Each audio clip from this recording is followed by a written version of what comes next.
Hello everyone. Today we talk about a poem by W.B.Yeats, The Lake Isle of Innisfree. Before we go to the poem, we will have a few words on the poet W.B.Yeats. Well, you can see in the picture the man W.B.Yeats.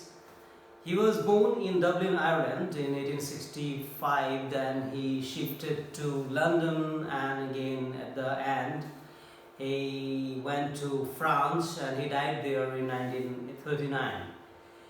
He is not only a poet but also a playwright. He was also the national Irish poet, national poet of Ireland. He was always interested in the national politics of Ireland. Ireland was under the British rule and the freedom movement was going on in his time, and he took huge interest in them.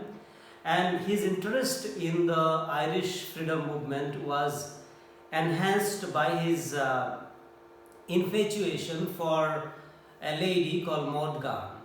Maud Gonne was a freedom fighter and an actress. She was immensely beautiful, and while young, at the age of 21 onwards, W.B. Yeats was in love of Maud Gonne. But unfortunately, despite his repeated proposal to Maud Gonne for love or for marriage, Maud Gonne rejected him not less than 3 times. But he waited, a heartbroken W.B. Yeats waited for her. Ultimately, he got married at the age of 51. That is also because Maud Gonne had already married another man, McBride. McBride was another freedom fighter. But that marriage of Maud Gonne was an unhappy one, as McBride, the husband of Maud Gonne, was very cruel in the relation, which was another reason of sorrow for W.B. Yeats. W.B. was also very unhappy witnessing the tragic happening in the life of Maud Gonne. So all this influenced W.B. Yeats to write poems, and in many of the poems, reference of Maud Gonne can be seen, and how he was infatuated to Maud Gonne, and he had huge mental appreciation for Maud Gonne. In 1923, he was awarded with the Nobel Prize for literature, a very huge milestone. Actually, in the later life, he saw quite a good time. His marriage was a happy one, though he married at the age of 51, and he had blessings of children and a happy married life. He was always interested in Indian philosophy. That is one very key point, and he had a very good friendly relation with Rabindranath Tagore, and he helped in translating Rabindranath Tagore's book Gitanjali as well. And some other points about him is that he was kind of anti-rationalist. Though he is a modern poet, he depended on the flight of imagination a lot, and that's why he is also known as the last romantic poet, and he was also influenced by the pre-Raphaelites in this sense. However, the modern literary movements, poetic movements like symbolism and imagism influenced him, and in fact he was one of the members of such movements, and he used symbolism and usually symbolic imageries, mythology, etc. in his writing. That's why his poem becomes a little bit obscure and difficult for people, because symbolism and imagism is nothing but expression of the feelings and thought through suggestiveness. So mysticism is another feature, of course. He was a spiritualist, and mysticism is there, one of the theme of his writing. We find the use of myth and history a lot in his poems, and he uses history and myth to refer the present phenomena in his writings. He is also known as the poet of love, lore, and land. He never forgot his own native land, and he was hugely influenced by the native lore, native culture, and the reflection was there in his writing. And though he shifted to London later on, but he was always infatuated by the motherland, and the reflection is always there of his own motherland in his writings. I told you he was he was one of the last romantic. The romantic elements of nature, pastoral beauty, imaginations, use of mythology, medieval mythology, biblical mythology, these were all there in his poems. We can notice a pessimistic note as well in his writing, because his life was all not a bed of roses. He had huge pains in the form that his motherland was not free. So this is one reason of pain. Another reason that he did not get return in love. His love lady Morgan did not return the favor. Humanism always infatuated him. Message for humanism, writing for the sake of humanism is visible in his writing. He was kind of pacifist. Pacifist means anti-war. He never liked war, so message against the war was always there. Now, if we come to the poem, The Lake Isle of Innisfree, what is the background? Let's go to the background first. This poem was written in 1890, and interestingly, at that time he was in London. As he was in London, he missed his motherland a lot. He felt homesick, and maybe this is the reason why he is writing this poem. This poem is a kind of going to the wished land where you want to go. The inspiration of writing this poem, you can say the influence was writing called Weldon by H.D. Thoreau, the American writer H.D. Thoreau. H.D. Thoreau's book Weldon, he read in his youth days, childhood days, and since then he had a wish to go to an isolated place, isolated jungle, isolated forest, or isolated island, because this is the story like that. First publication of this poem was there in National Observer in 1890.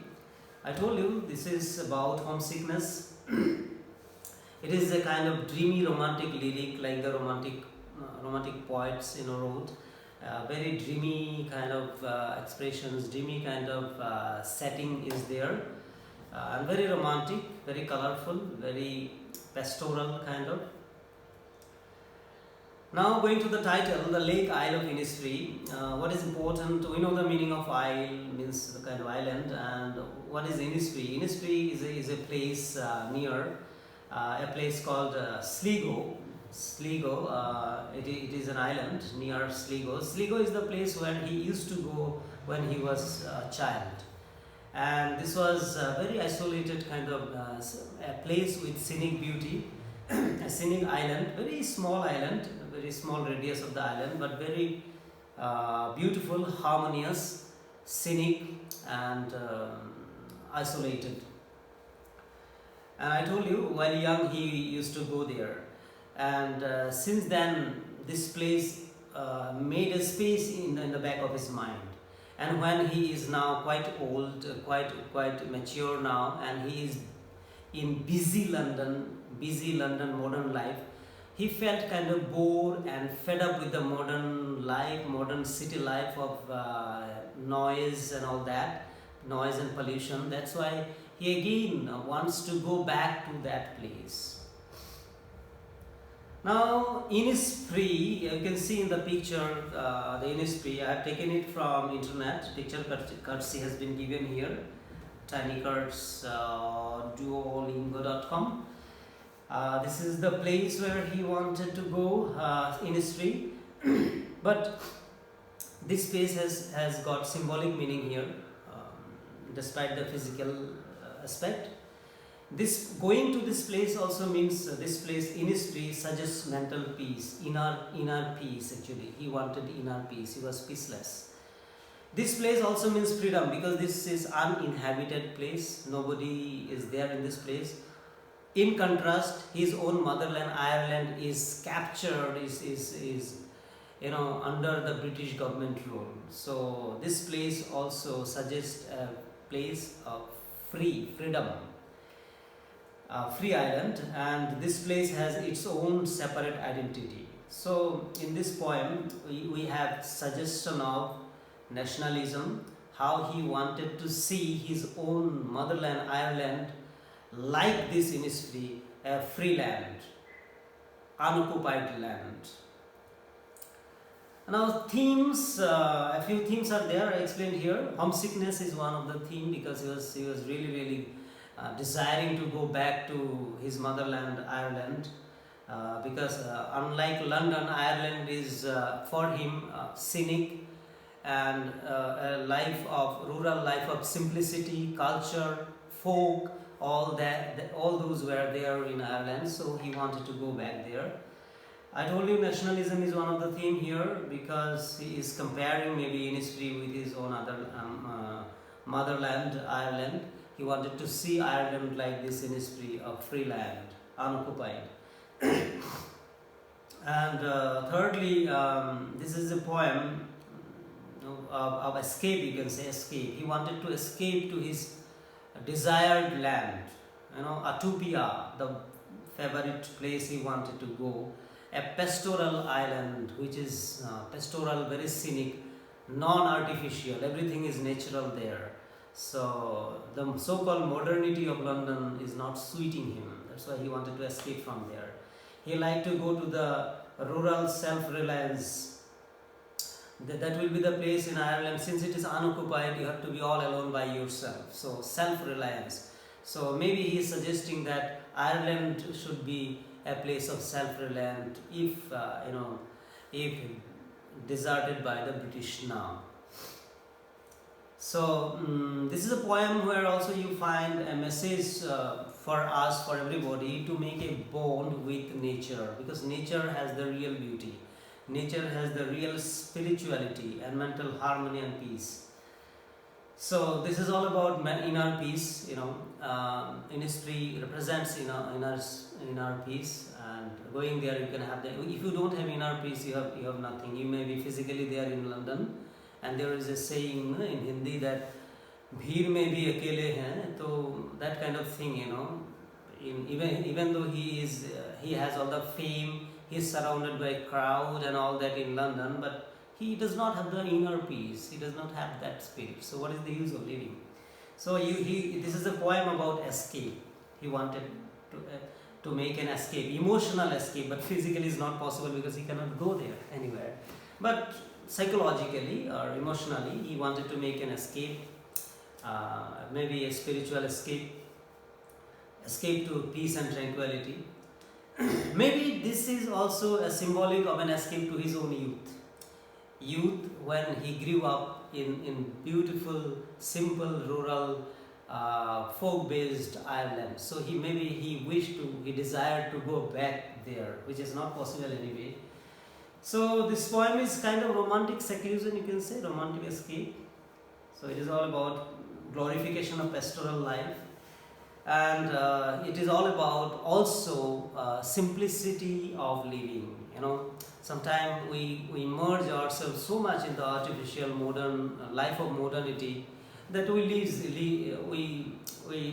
don't have the mental peace. So simple life with mental peace is favored. Now going to the point directly, very short poem, 12 lines, 4 lines a stanza, quatrain, very rhythmic, written in simple language. What he says, I told you the setting is there. One day actually, he is in London, busy London town life, modern life, but he does not have the mental peace. In the crowd, he has lost everything, it seems. When he was on the way, on the pavement, his desire to go to a desired land in the land of Innisfree, Isle of Innisfree, where he wanted to go, because he feels that if he goes there, he will have the mental peace, and he will have that sense of spiritualism, sense of identity, and tranquility and serenity. So, though he is in London physically, this is all a kind of wish, desire. Practically, nobody is going, but he wishes to go there. So this wish nowadays, this is a prolonged kind of thought in his mind for quite a long time. He has been missing this place, but now it seems that it is almost unbearable. He wants to go. He is desperate to go to symbolically maybe Ireland or to this place, Innisfree. He is very desperate, and that's why you'll find the repetition of some phrases like I'll go and all that thing. Let's start the poem. He says, I will arise and go now. So this is a very interesting beginning line. It is a kind of you can say allusion from Bible. In the Bible this is written there. I will arise and go now and go to Innisfree. So he directly says that it is time for me now. I want to stand up. I want to be really active, and I want to go. And where to go? To my desired place called Innisfree that we have seen in the picture a while back. And a small cabin built there of clay and what else made. So I will go to my favorite place, Innisfree. And what I will go there, how I will live, I will be all by myself. I don't want any assistance, any artificial help. I will be the maker of my own abode. And how I will make my abode? I will make a small cabin, not a big one. I don't want a huge artificial life. I want a small, need-based, small cabin.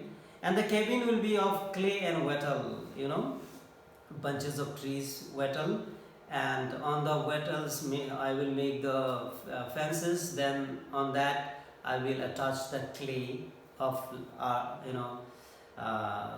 clay and wattle will be the source of my cabin. Why? Because this is all natural. Nothing is artificial there. So this symbolizes his natural longing for natural life, simplicity, etc. 9 bean rows will I have there, a hive for the honeybee. Besides, I will have also bean. He will cultivate. He will be the cultivator as well, and he will be by doing this, cultivating himself. He will be self-reliant. Maybe here the suggestion of a self-reliant Ireland is also there. But he is saying that going to Innisfree, I will have my own cabin, very, very simple one, made of clay and wattle, all natural sources. Then I will have a land, it will be tilled with bean, 9 rows of bean. 9 is a holy number, that's why 9 is there, biblical holy number. So 9 rows of bean. Besides, I will also have, in the picture you can see, honeybee. Honey bee in the hive will be useful in double sense, in 2 sense, 2 in 1. There will be source of honey, no doubt, and simultaneously there will be source of background music. They will be singing all the time, and I will happily live there in the musical background there in that glade. So, and live alone in the big glade. So that will be the place where be loud glade. It will be a glade, open space, garden-like space, and bee will be singing all the time, all natural, and I will live alone there. So this alone is meaningful here because the modern life does not give you this sense of loneliness. So he wanted an escape to that loneliness of self-discovery maybe. In the second stanza, he says, and I shall have some peace there by doing so. In the first stanza, he says what he will do there. After making the cabin and his all self-reliant sources of livelihood, he will live there, and thereafter he thinks that he will have peace, which is not there now, right now with him. He is desperate to have peace, mental peace. Maybe some reason is that in his life he was fed up with the Irish, the condition of the Ireland, as Britishers were repeatedly giving promises only that they will desert Ireland, they will give them freedom, but it was not given. Moreover, he also did not get the love of Morgan in his life. So these are maybe the reason. But another direct reason is that he is bored and fed up with the modern life of hue and cry. So he wishes to go there, and after he starts living there, he hopes to have mental peace, the real peace and tranquility of mind.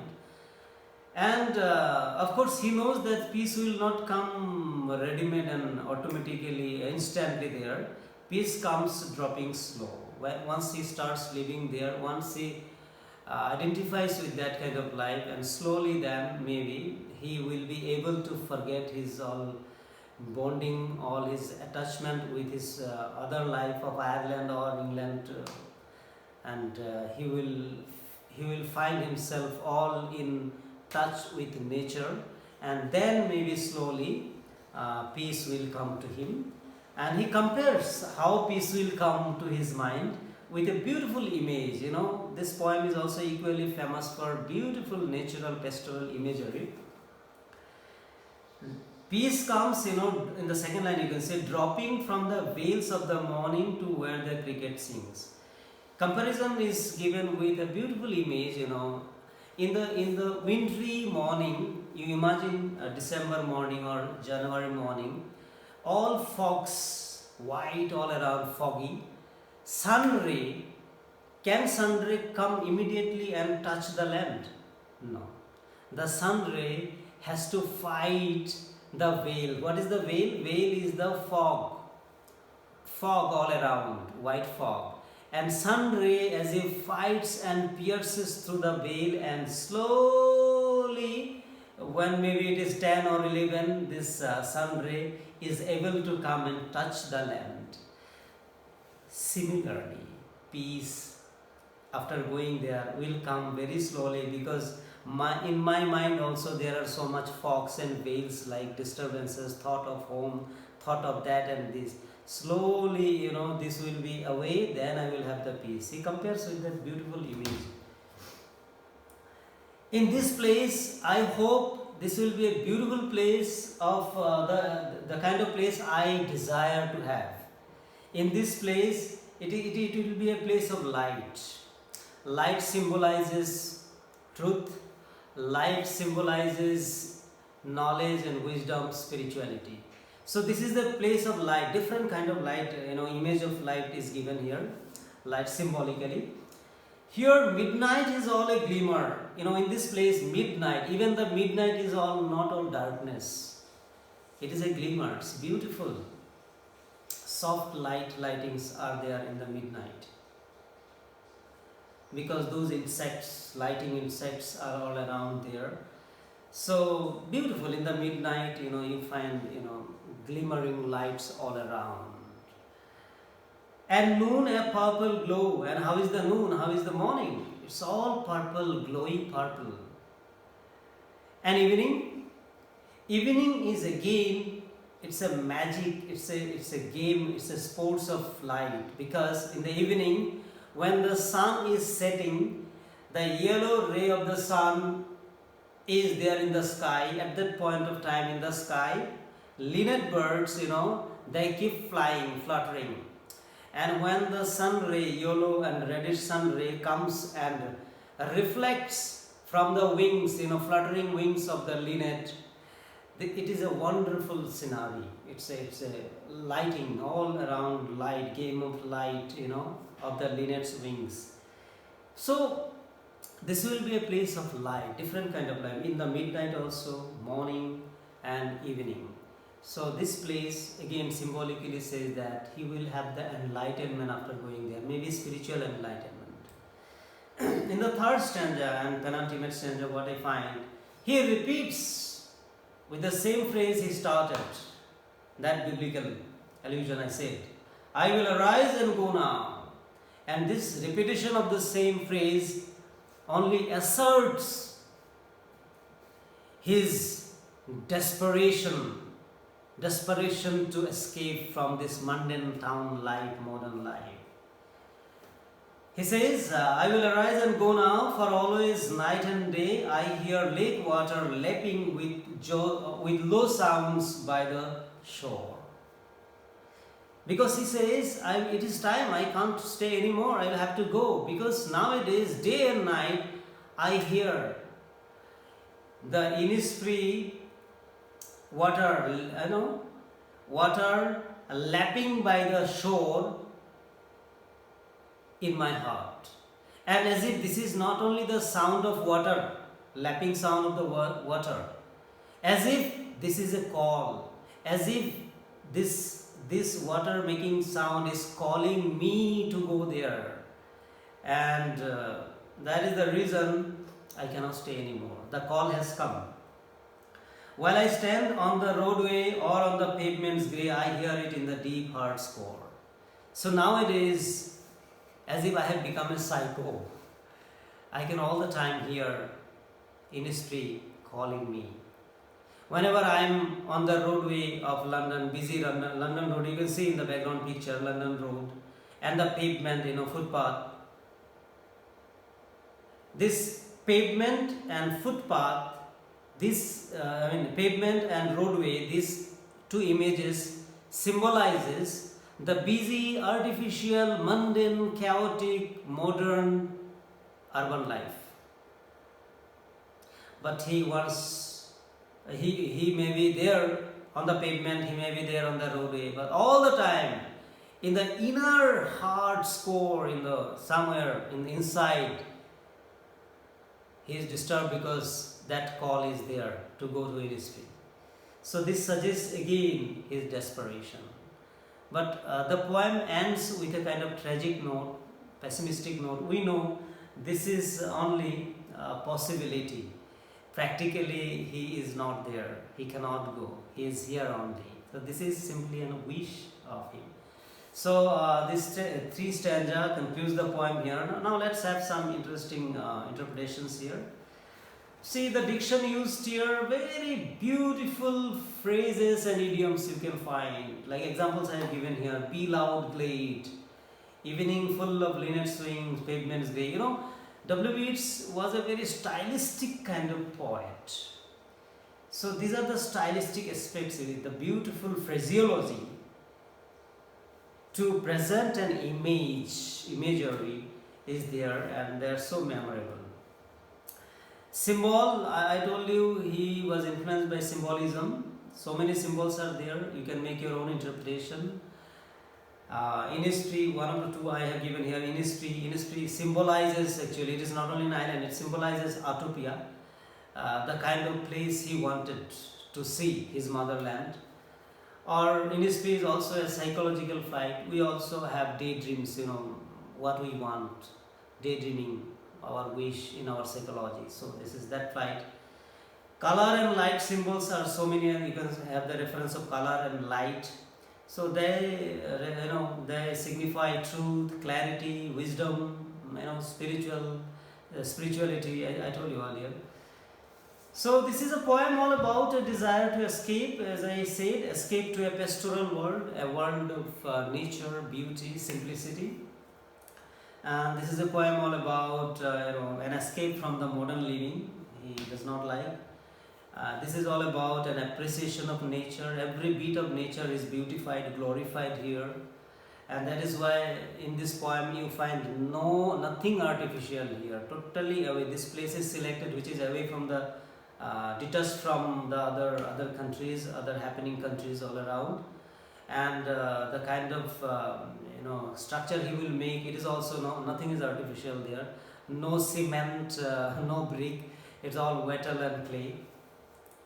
So, according to him, in this poem, we get the message this nature is a kind of restoring factor when you are mentally disturbed, broken, and all that. Who can restore you? The nature only can restore you. And we find a kind of mixing of nature and spirituality here.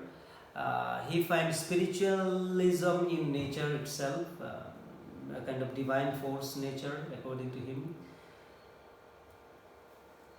And beautiful imageries are there, imagery or figure of speech, as I mentioned earlier. Beautiful imagery and figure of speech simultaneously you can find here.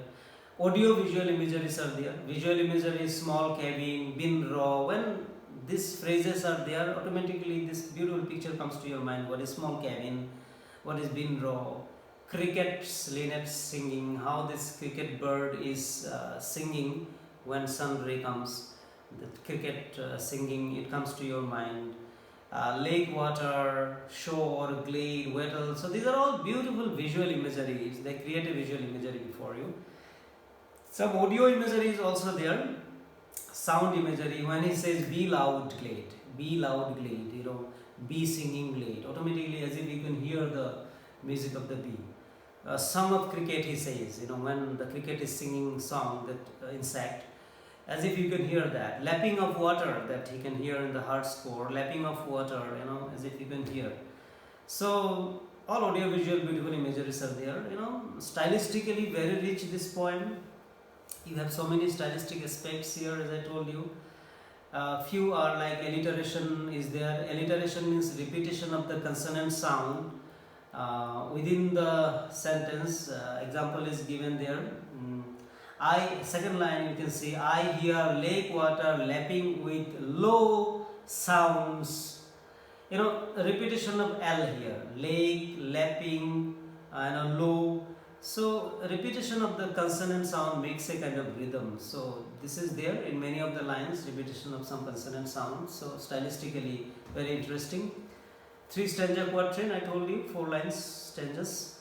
Rhyme scheme is maintained nicely. A B A B, A B A B C D C D. This kind of rhyme scheme, very even, and altogether